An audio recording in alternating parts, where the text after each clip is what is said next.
Damn, it has been a little while since I did one of these, hasn't it?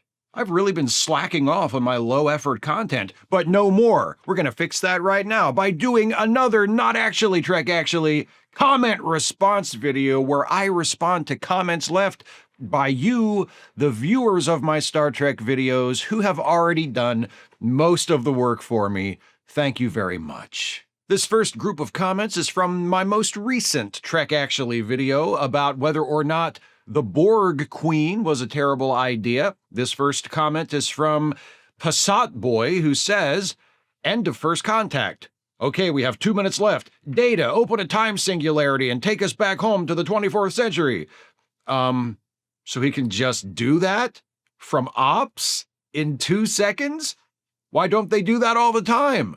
Why do they need to slingshot around suns? Why do they need time ships? So lame." I get what you're saying, but I kind of respect the way they handle that in First Contact. They recognize that the story isn't about the actual time travel. The time travel is just a conceit to allow the real story to happen. You know, the story goes, they start out in the 24th century, the Borg travel back in time, the Enterprise follows them back, they have most of the story happen there in the 21st century. And then when that story is over, which is the movie, once they have defeated the Borg and allowed First Contact to take place more or less as it was supposed to in the original timeline, that's it. The movie's over. So, all right, everybody, good work. Let's go home. Like, I feel like if they had made a bigger deal about justifying the time travel back to the 24th century, or had an extra scene where they had to figure out how to go home and it was a really suspenseful, arduous, like, are they going to make it or not kind of deal.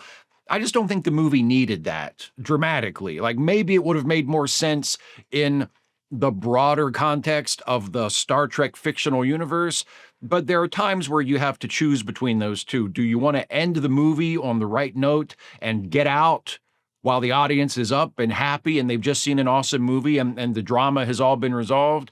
Or do you want to drag it out a little more and dilute the energy and the impact of that ending? So I think they did the right thing. Here's one from Moonbeans7042. Oh my glob, I just realized what Voyager should have done. Instead of having the Borg Queen be a recurring villain who gets trounced regularly, they should have had that after Picard snapped her neck like an angry chimpanzee. The collective is in default factory settings, whilst a new Borg Queen is selected, nurtured, and prepared to take up the role. And that's who 7 of 9 should have been. That is certainly one other way they could have gone. And actually, I kind of like that idea, because one of the suggestions I have made repeatedly when discussing how the Borg were used and eventually grossly overused in Voyager was that if they wanted to do a Borg episode of Voyager, just make it the one that introduces 7 of 9, and then we never hear about the Borg in Voyager ever again. Because the one drawback of saying, well, that Voyager just never should have done a Borg episode at all is that if they don't do the Borg episode in Voyager, if they don't ever do one Borg episode, then they can't introduce 7 of 9, and 7 of 9 wound up being a real asset to the show. Her character and Jerry Ryan's performance became one of the high points of the latter half of Voyager's run, so it would be a shame to lose that, especially in a show that overall was mostly pretty mediocre. So just do one Borg episode and have that be the episode that introduces 7 of 9, and then you move on and you never see the Borg again. And this suggestion of have 7 be the new Borg Queen, or be the drone that was being prepared and groomed to be the next Borg Queen, have her be that, and then Janeway and the others disconnect her from the collective and rescue her. And then you can kind of just move on with 7 as they did. You know, you don't really have to change a whole lot, just tweak her origin episode a little bit to fit with this concept. But I like this idea, because then it would have allowed them to do a big epic Voyager Borg episode, but just do one and then move on and not drive them into the ground, and you still get 7 of 9 out of it. So I think that's a good idea. Here's one from Cosmic Space Orange. I can honestly say, as someone Irish, that I loved the Planet of Irish Stereotypes. That doesn't surprise me, because you know another place that's full of Irish stereotypes? Ireland. I'm sorry. I'm sorry to all my Irish viewers. I didn't mean that. I'm just poking fun. I don't believe in the validity of any of those Irish stereotypes. I'm just joking, so please don't get drunk and beat me up. Dustin Drake, the Borg Queen is fine, but the Borg nanoprobes was a horrible idea that just turns the Borg from mindless drones into a zombie horde where they just go around biting, injecting people. I think that's an example of something like the introduction of the Borg Queen herself that was a change that worked just fine within the context of the First Contact movie. But yeah, it did harm the Borg. It did reduce them in their subsequent appearances in Voyager, because yeah, it creates a really obvious, really clean, simple reference. So you can say, oh, the Borg, oh, okay, they're like zombies.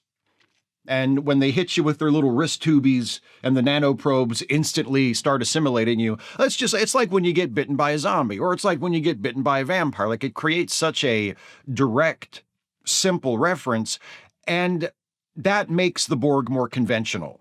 It makes the Borg easier to understand and easier to get a handle on. And sometimes that's good, but in the case of the Borg, because in their original form, they were so strange and alien and almost elemental, anything that you give the audience about them that makes them easier to grasp and easier to understand and easier to fit within your pre-existing conception of how the universe works and how people work, like, that reduces them. That makes them less interesting and less threatening, because a huge part of their appeal to begin with was that you couldn't understand them using conventional terms. So anytime you make them more conventional, you reduce them. So I think it works perfectly fine in the movie.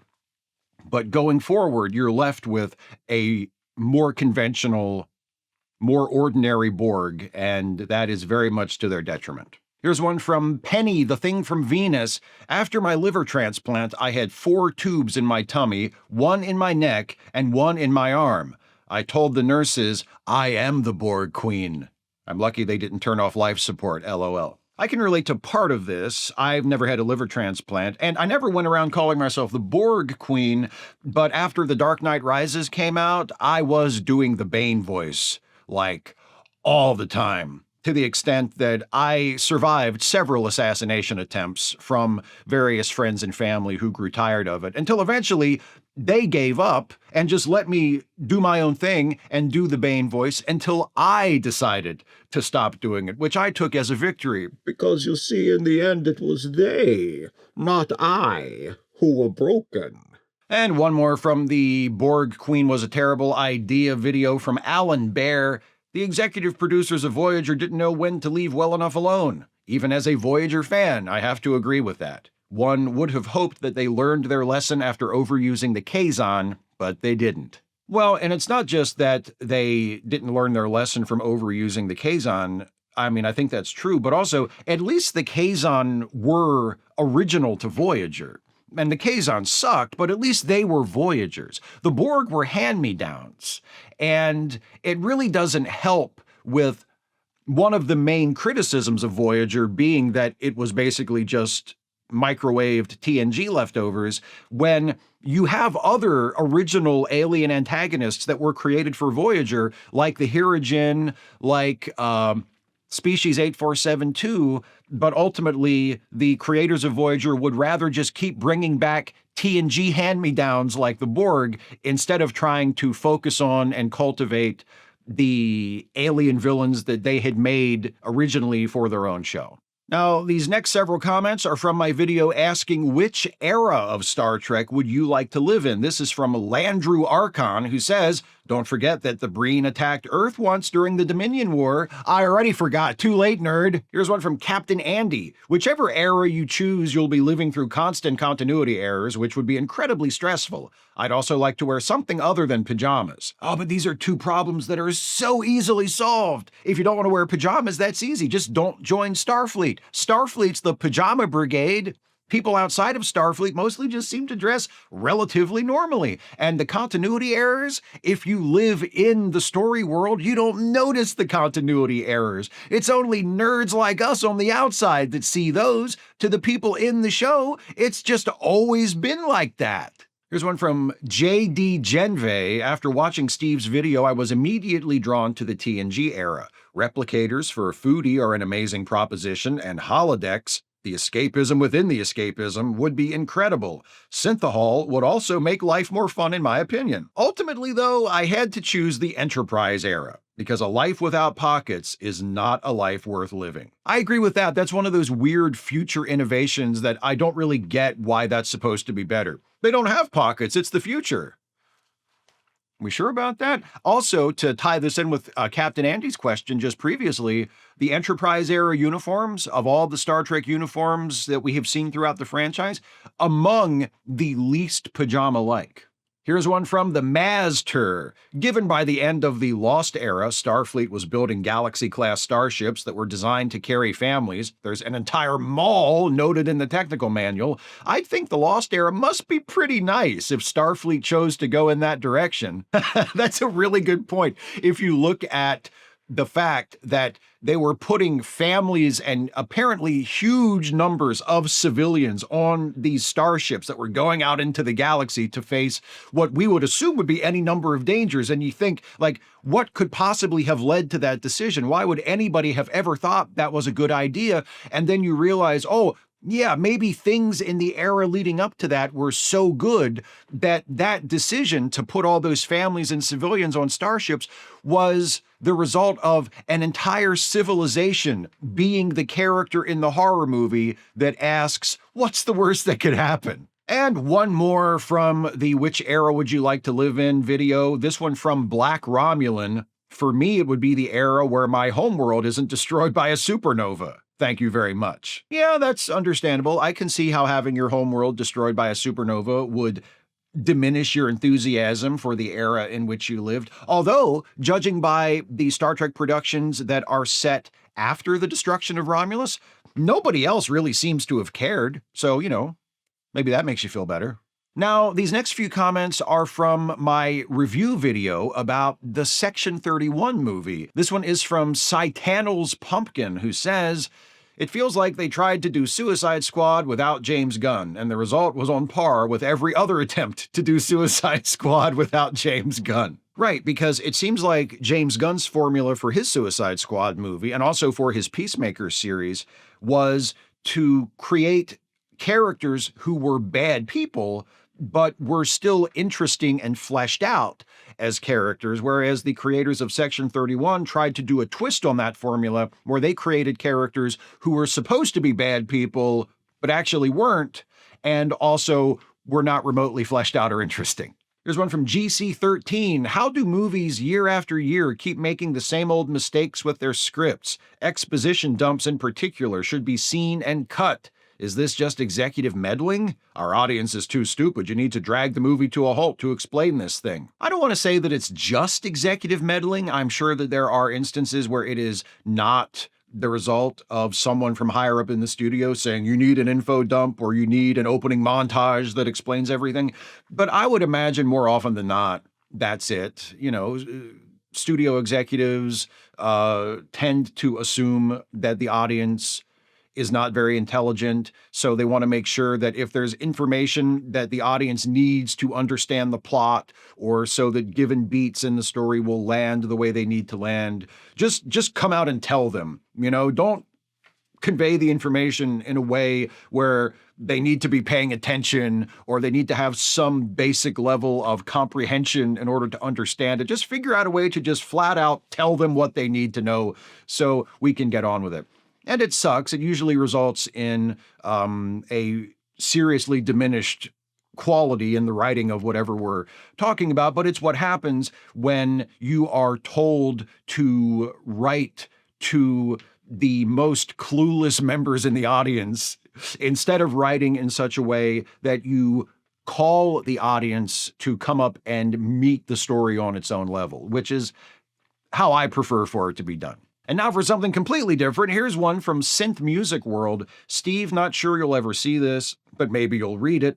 Many years ago, I was on the wrong side of a discussion that was happening online in regards to social justice warriors, and I can't honestly tell you why I sided with people who mocked folks like you. I think back then it was a profound misunderstanding of not just discussions around free speech and what that meant, but a complete lack of regard for those who were marginalized. I've come a long way since those days of 2014 or so. I know how wrong I was in so many ways. I didn't bother to educate myself on a host of things. I'm pretty ashamed of how I was and my attitudes toward people like you who were taking a stand in defense of the marginalized. I doubt you would have seen any of my comments posted on your videos from those days or remember any of them, but I wanted to apologize to you and the community you fostered over the years. Well, speaking on behalf of myself, apology accepted. The most important thing isn't whether or not you've changed your feelings or your approach about me or anything I've ever said and done. Like, that's really, I mean, I appreciate that, but that's really irrelevant. The important thing is that you have come to this realization for you. The important thing is that you are working on being a better person. You have worked on being a better person. You're capable of having reflection. You're capable of looking back at things you said and thought and did in the past and seeing, oh, I shouldn't have been like that. Oh, I need to do better. I want to be a better person. I want to be a different person. I want to demand better of myself. You are capable of doing that, apparently, and I mean, a lot of people aren't. So again, apology accepted, and congratulations, and good for you. Here's one from Annoying Critic. There were times when Yo and Omari Hardwick were on the bridge, and I thought, yes, this could have been great. Imagine a series with just them going on real serious adventures, like a Star Trek show. That would have been glorious. I agree with that, and a couple other people in the comments said something similar, that Michelle Yeoh and Omari Hardwick seemed like they actually had some chemistry, and there might have been the seed of a successful show or movie in those characters. And maybe if they had done that, if they had just made it a two-character show or movie or whatever, instead of having to give them, oh, they have a team. Look, it's another show where there's one or two main characters and they have a team, right? Like every procedural that CBS has greenlit since CSI was a hit like 20 years ago, right? Like now every show has to be like that. There's a hero and like a secondary hero, and then there's a whole team of people backing them up. Like not every show needs to be that, especially if you're going to do it as like an action show or a spy show, which seems like that's kind of what Section 31 wanted to be. Yeah, make it just about Giorgio and I can't remember his name now, the Omari Hardwick character. Make it just about them and have them go on covert spy mission adventures and leave the supporting cast out of it, you know? Like, don't make it a team show, especially since most of those characters feel like they were, written down on a napkin and then not really developed much beyond that. Just focus on the characters with chemistry and the characters that need to be there and the characters that are played by the most likable and charismatic actors, and just see where it goes from there. I would have been interested to see how that would work. And one last one on the Section 31 video from PZ Myers, who says, I agree with a Trek expert. I thought it was terrible. Gave up on it halfway through. Aha! See that? PZ Myers, famous biologist, couldn't make it through Section 31. Gave up halfway through. Not me. Not me. I watched the entire thing. Section 31 broke! PZ Myers, it didn't break me! Love you, PZ. These next several comments are from my video asking what was actually Star Trek's greatest love story. This one is from John Pasniokis, who says, this whole video was created for the Ronin big wick energy joke, wasn't it? I'm pretty certain it was. Not exactly. It didn't really work that way. You ever see the movie Signs and how at the end, like all of the weird things that have been set up throughout the movie just kind of come together, and Joaquin Phoenix realizes what swing away meant, and he sees like why the little sister left all of the half-drank glasses of water sitting around the house, and like it all comes together, and he realizes in that moment what he's supposed to do. When I thought of the big wick energy joke, it was exactly like that. Here's one from Bloken Arrow. Kraft and Zora from Disco, perhaps? Oh, absolutely. Although I must correct you slightly, not to be too pedantic, but not Kraft and Zora from Disco. Kraft and Zora from Calypso, which is the beautiful, exquisite Star Trek short that they and their story comes from. Still, for my money, one of the best things to be produced by this current production era of the Star Trek franchise, that Calypso short trek. Absolutely magnificent. Even though the fact that the producers of Disco were so determined to tie it in to Disco at the end that it kind of spoiled a big part of the ending of the entire series. But that's not the fault of Calypso. That's the fault of the writers of Star Trek Discovery. Calypso is beautiful, and any chance to remind people of that and to encourage anybody who hasn't watched it yet to go watch it as soon as possible, I will take. Yes, Kraft and Zora, 100%. Here's one from Hello God, it's me, Sarah. I think Disco isn't just writers capitulating to fans, it was writers listening to a community on how to better represent them.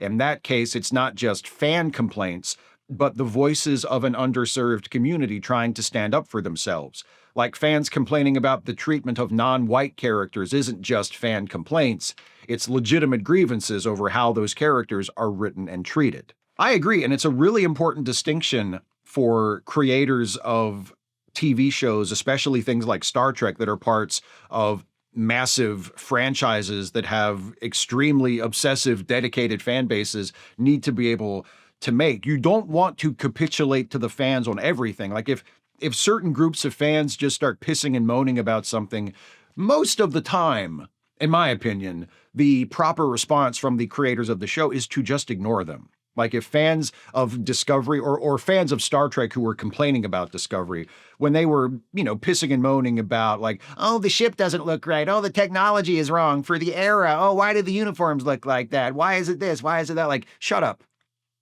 Shut up. Don't listen to those. Why do the Klingons look like that? Shut up. Shut up. Don't watch it if you don't like it. If that's going to be if that's your criticism. Oh, it's wrong. It doesn't look like it's supposed to. Shut up, nerd. Right? Those are not serious complaints, and they're coming from not serious people. But for something like, hey, maybe it wasn't the best idea to kill off one of the first two regular gay characters in the history of Star Trek, that's a more legitimate complaint because that's coming from a broader cultural context that's bringing up a more widespread issue of representation and the treatment of marginalized people in popular fiction and what that says about us in a broader sense as a culture. Like there's all these really important things that play into that lifted above the level of just petty, nerdy fan complaints that render it something that should be taken more seriously and puts it in a very different category from the people who were complaining about, why do they have holograms? It's only the 23rd century. Completely different thing. Here's one from Word Maker's Workshop. Spore Splooging Flower Cult is an amazing band name. It certainly is, and by sheer coincidence, it was also the name of my college improv group, which I thought was weird at the time because it was also, as it turns out, my mom's prom theme. Here's one from Caitlin L. Oh no, when you mentioned Spock and Leila knew each other 6 years ago, I got a vision of Strange New Worlds shoehorning their first meeting into an episode. Well, I never said that, Caitlin. I never mentioned Strange New Worlds or Spock and Leila on that show at all. You're the one who brought that up. You're the one who said that. You're the one who put that into the universe. So if that happens on Strange New Worlds and it sucks, I'm sorry to say this so bluntly, but it's all your fault. And one more from the love story video from McFlingelson. Well, obviously it's Geordi and that random ensign he went on a date with in the holodeck. Excuse me, her name was Christy Henshaw, and you will put some respect on her name. Not because she was anything to write home about as a character, but because she was played by Julie Warner. This next batch of comments is from my video about how Season 2 of Star Trek The Next Generation is actually better than you think it is. This one is from Lee Hudson, who says, that bed is crazy clean given that a human corpse was left to rot there for 200 years or so. Pillow still looks new. It's even starched, LOL. Can we take that as confirmation that room service has been coming in and cleaning up the room every once in a while?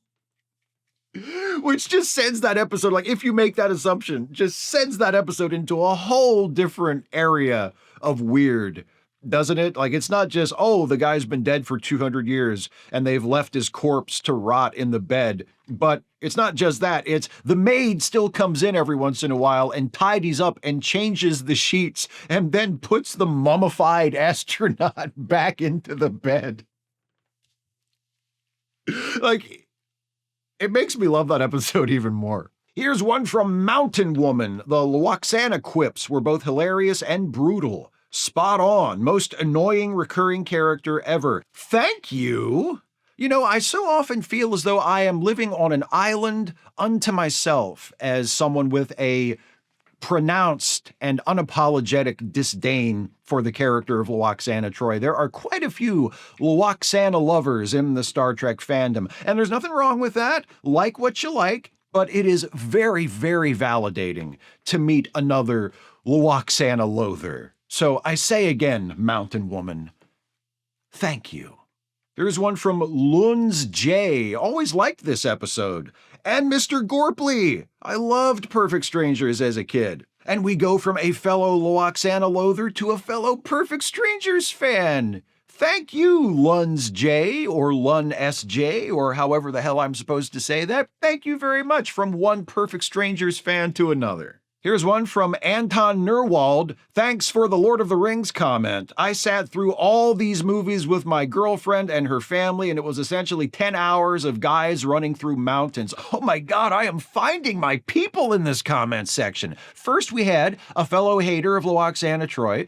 Then we had a fellow fan of Perfect Strangers, and now someone else who can't stand those tedious and endless fucking Lord of the Rings movies. This is why season 2 of TNG is so great. It's not just that the episodes are better than a lot of people give them credit for, not even the season itself, but just a video I made about it brings people together, diverse people from all walks of life in different parts of the world, coming together, unifying like some kind of fellowship toward a common goal. And we get along so great and we like each other so well that we might take an entire trilogy to do something that really should only take 90 minutes of a single fucking film to do. Here's one from Tony Stark. Excuse me, sir, that is Holland Manners, CEO of the LA branch of Wolfram and Hart.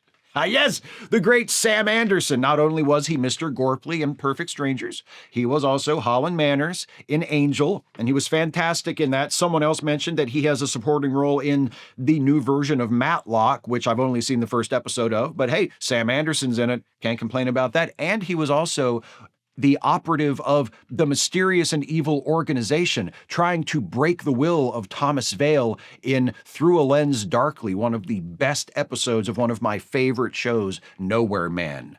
All respect to the great Sam Anderson. This next bunch of comments is from my video about the Star Trek TNG episode The Survivors, called The Problem with Power. Here's the first one from Tay Zonday. Always cool when Tay leaves a comment.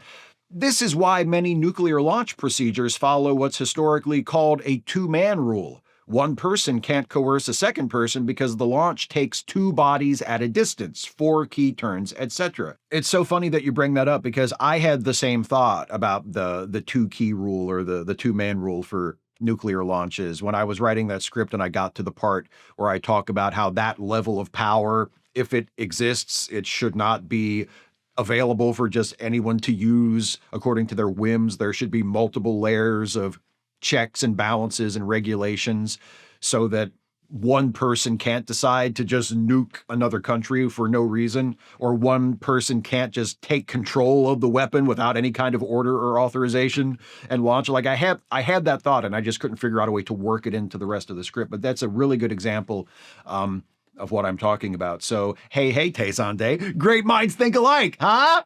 Here's one from Ian Hewitt. A quick bit of maths suggests that if you locked Kevin up for 1 second per Who's Not Killed, he'd be in prison for 1,584.4 years. Well, that's what I was saying in the video. An immortal being like Kevin could do that time standing on his head. 1,600 years? That's probably nothing to someone like him. And if he was worried that he was going to get bored and he wanted something to do, once he got to prison, he could just start watching the extended cuts of the Lord of the Rings trilogy. And by the time he got out, the last movie would almost be over. Here's one more from that video by Cartavian McGrath, who says, correction, you did not do enough impressions of John Anderson. We could have stood to hear more. I'm only going to tell you this once, bud. Don't encourage me. Because once I get started, I'm not going to stop. Do you feel in charge? This next group of comments is from my video asking why baseball isn't more popular in Star Trek. This one is from Colin Eagle, who says, to everyone commenting that baseball is so boring, maybe remember that we live in a world where millions of people watch other people play video games. Right?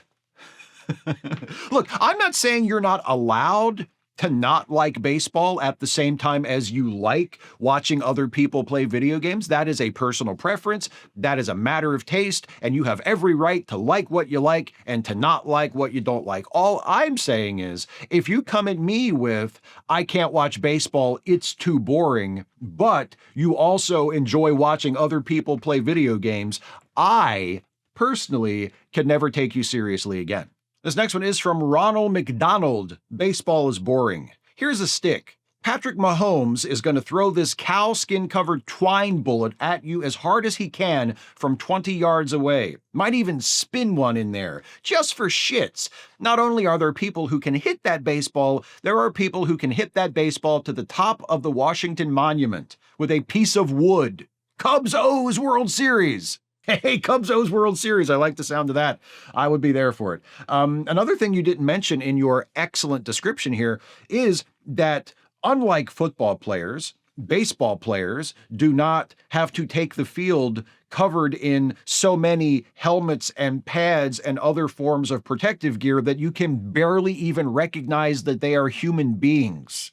And I'm not saying that football players shouldn't wear all that protective gear. In fact, from what I can tell by the kinds of injuries they still sustain at the NFL level, they should probably be wearing even more protection than they already do. I'm just saying the fact that football requires the people who play it to wear that absurd level of protective equipment in order to quasi-safely play it, while baseball players don't need nearly as many protective devices to keep them from sustaining terrible injuries while playing their game, is just another example of why football is a barbaric offense to human decency and should never be played or watched by anybody, whereas baseball is the greatest thing that the human mind has ever invented. That's all I'm saying. Here's one from Chris Weston. I think part of the reason they wrote the death of baseball into DS9 was the 1994 MLB strike. There was something like 900 canceled games, including the World Series. It was the longest work stoppage in pro sports history, and baseball's popularity plunged. There were many people at the time who felt that this signaled the end of professional baseball, and that attitude was written into DS9. I don't know about that. I mean, you're right about the strike. I remember the strike, and baseball's popularity did take a major hit from that.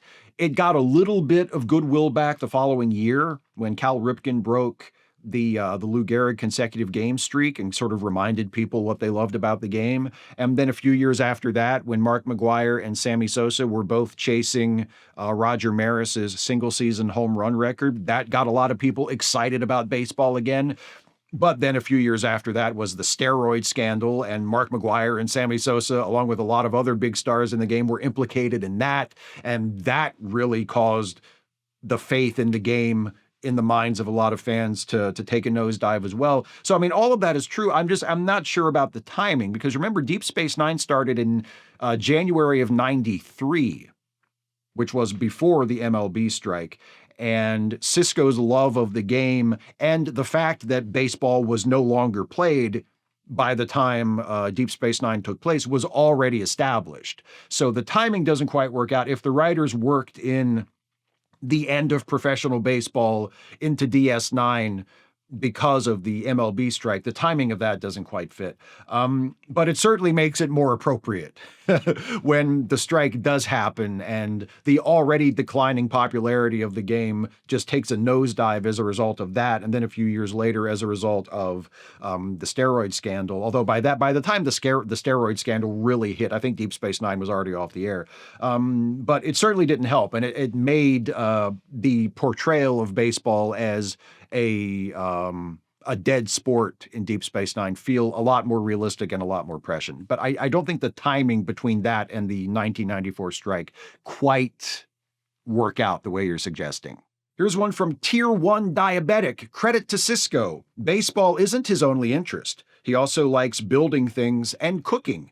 Truly, he is the most realistically well-faceted captain of the franchise. Yeah, I've said many, many times I consider him the Odysseus of Star Trek, because you see him in so many different ways and you see him play so many different roles in his life. He's a father and a son. He's a captain and a friend. He's a reluctant religious figure who then comes to embrace that part of his life. There's so many different, he's a military man and a religious figure. There are so many different facets of him that you see. He becomes a much more well-rounded, complete person than any other character we ever meet in Star Trek. And I never really thought about this, but you're right. That is also an aspect of it. He doesn't just have one hobby or one thing that he likes. Yeah, he has baseball, but we also see that he likes to cook. He also is a builder. He builds that clock when he's been taken over by that alien consciousness in Andromeda's Personae. He builds that Bajoran light ship with Jake at the end of season 3, is it? Yeah, he has, even his hobbies are multifaceted and diverse. And I think it's just a reflection of just how well written and well developed a character he is, and one of the big reasons why I have often said he's my favorite character in Star Trek. Here's one from Live Free or Die DH. In an alternate timeline, Sisko goes to the wormhole and finds himself in a ball field. Sisko, is this heaven? Prophet, well, you're in an artificial wormhole populated by non-corporeal beings with godlike powers, so I like it. It could also go more like this. Sisko says, is this heaven? And the prophet says, no, it's Iowa. And Sisko says, Iowa? Really? And the prophet says, oh, well, yeah, but Iowa is just our word for the wormhole. And Sisko is like, oh, okay. Oh, you would not believe what a weird coincidence that is. And then he explains the plot of Field of Dreams. And then the prophets all become baseball fans too. This comment is from Opinions No One Cares About. I do enjoy Take Me Out to the Holosuite, but I feel like it would have been better if Rom had been a ringer. Like, he's bumbling comic relief otherwise, but put a bat in his hand and he's giving the Vulcans a run for their money. And bonus, they wouldn't have had to make Max Grodenchik bat left-handed. The more I think about this, the more I love this idea. I feel like they could have done this, had Rom be really, really good at baseball, and still, if they shifted some other things around, like they still could have gotten to the same place they get to at the end of the actual episode. Like, maybe Rom doesn't join the team right away. Sisko has a couple of practices with the other people on the team, and it's just not working. Like, the other members of the crew aren't getting it. They're not good at baseball. Sisko is really worried that the Vulcans are just going to completely annihilate them. And then Rom joins the team, and nobody really expects anything, but it turns out he's a natural. He's just the most gifted baseball player that Sisko's ever seen. And now Sisko's like, oh man, with Rom on the team, we have a chance. We could really beat those Vulcans. And then they play the real game, and maybe like in the first inning, Rom gets hurt and he has to sit on the bench. Like, he can't play the rest of the game. And now Sisko is without his star player unexpectedly. And that's when the Vulcans start really racking up the runs and building this insurmountable lead. And that's what pisses Sisko off. And he ends up having the fight with Odo and getting kicked out of the game. And what you would have to do is you'd have to have another character on Sisko's team who would kind of be in the Rom role that Rom was in the real episode. And Sisko is like intentionally benching that person because he doesn't want to let them play and, hurt the team's chances to do well. But then at the end of the game, after the play where Nog catches the base runner who missed touching home plate, and they do all that thing, and Sisko has his epiphany about like, oh, it's about the love of the game, and it's not whether you win or lose, it's that baseball's fun. Like, he can still have that epiphany, and then whoever the other player was that he was intentionally benching, he could say, you know what, substitute whoever it is, Ezri, whoever the shitty player, like, get in there, do your best, take your best shot, and you would still end up with the same ending where they lose the game, but Sisko remembers why he loves baseball, and the moral of the story remains what it was in the original episode. Like, you could still get to the same place, I think, but I really, really like the idea of everybody expects that Rom is going to just come in and be a completely hopeless and not be able to, even swing the bat right, and he's just Roy Hobbs out there, like, and for a moment they have hope that they can actually beat the Vulcans, and then he gets hurt, and the hope dies, but then they rediscover, the fun of it by the end. I feel like that, it would have been a different episode, but I feel like that would have been really, really fun too. That's a great idea. It's a great idea. And last comment of this video from Dr. Leila. Missed an opportunity for a joke when you described each captain's thing. Could have said, Picard is an archaeologist and rides horses. Kirk plays chess and rides horses. Pike likes to cook and rides horses. You know, it seems like every time I do one of these comment response videos, somebody has to pull this shit. In the comment section of at least one of the videos I'm responding to, there's got to be somebody who takes one of my jokes, one of my gags, one of my bits that I wrote for my video and rewrite it and significantly improve it. Like this bit with the repetition of the riding horses thing. That's great. That's a great bit.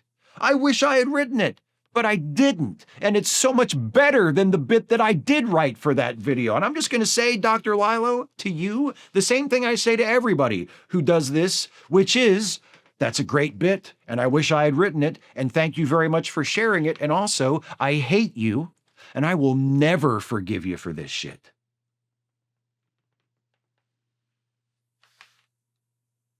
Anyway, that's it for the comment responses this time. That was the last comment. In all seriousness, thank you all so much for leaving such awesome comments that I can respond to. Thanks to all of you who leave comments on everything, whether I respond to them in videos like this or not. Thank you for watching. Those of you who are financial supporters of this channel, thank you so much for that. I could not do this without you. If you are not a financial supporter of this channel, but you're thinking about it and you can afford it and you think I'm worth it, you can go to patreon.com/Steve Shives to become a patron. You can click the join button to become a channel member. You can make a one-time gift if you don't want to become a monthly subscriber through either of those two by just sending me a gift through YouTube using the thanks button or via PayPal or Venmo. Links for those are in the video description.